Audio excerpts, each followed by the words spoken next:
Hello everyone, happy trucking channel sa inyo lahat guys. Ayun, kamusta po kayo? At narito tayo ulit ngayon sa Subic, no? Para mag-vlog tayo ng mga truck na Japan surplus na mainit-init pa guys.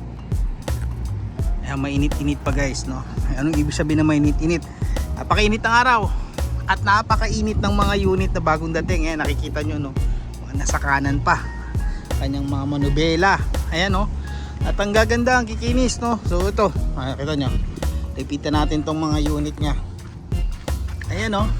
Guys, halos namumuti, no? Namumuti ang kanyang mga chassis. Ibig sabihin, no? Sign siya na in good condition, no?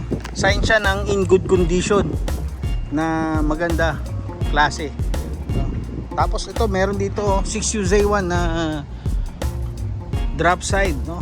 Ayan guys, drop side siya, low side, no?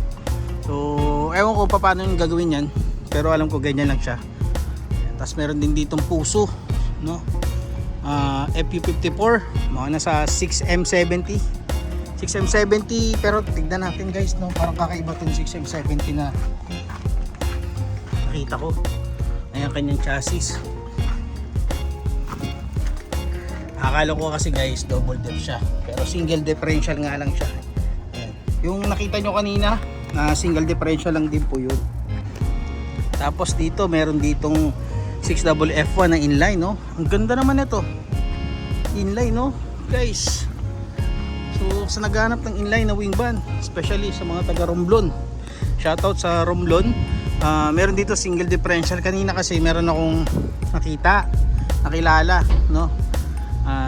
Nakilala ko sila, naghanap sila ng inline. So gusto kasi nila sa tipo lang maghanap. Sinabi ko kasi wala silang makikita sa tipo na maganda-ganda.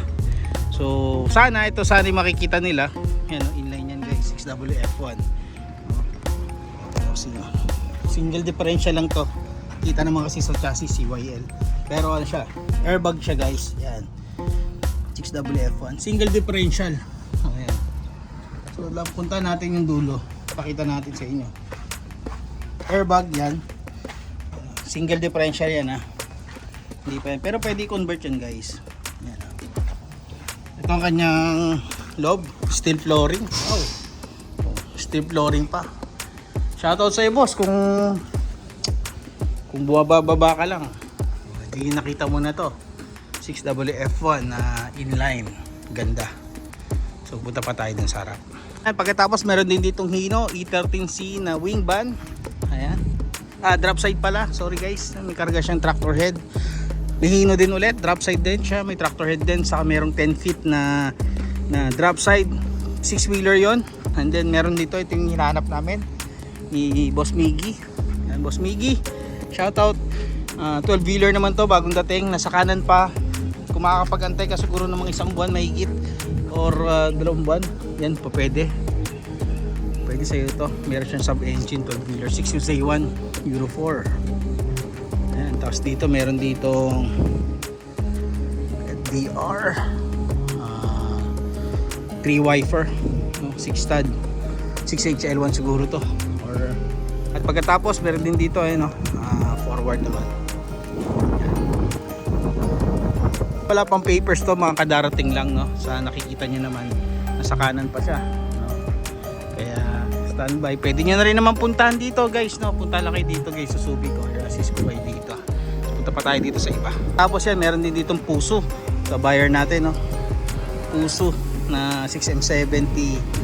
Ito ang ganda rin ng ng teaser na close ko, no? Yan. So ayun lang guys, happy trucking channel everyone. Maraming salamat. So ganito na lang ating video.